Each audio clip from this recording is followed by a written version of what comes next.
But what I don't understand is the system, why did they release this guy?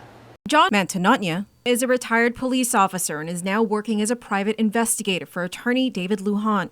He came to PNC to speak out about a recent incident involving Sterling Crisostomo. Back in August of 2014, Crisostomo and his wife, Lealoha, were arrested for child abuse. Crisostomo was accused of boarding up his home and starving his children. About 9 months later, Crisostomo signed a plea agreement, pleading guilty to the misdemeanor charges. He was sentenced to 5 years, but the sentence was suspended, which meant that he would only serve it if he violated conditions of his plea agreement. This guy has 5 children, kids, and only 5 years they gave him on a plea deal. I mean, I just don't understand the system like that. And it was 5 years plus they suspended it. Then in December last year, about 7 months after Crisostomo was released, he was picked up again for boarding up his children in their home. The judge placed him on $2,000 cash bail. He remained in prison until April 21st, when Crisostomo entered yet another plea deal.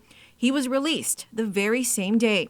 But Mantanotnya questions whether Crisostomo should have been released on April 21st, since he clearly admitted to committing a crime back in December while on probation from the 2014 misdemeanor case. So if he violated the terms of his first plea agreement, why was he released last month? This guy deserved life to satisfy the children's safety.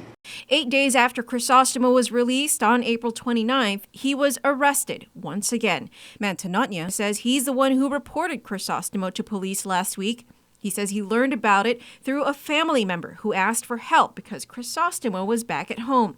Mantanotnya notes that Child Protective Services was informed, but Mantanotnya is questioning why CPS never contacted police. What I don't understand is when CPS knocked on the door, Sterling was the one that opened the door.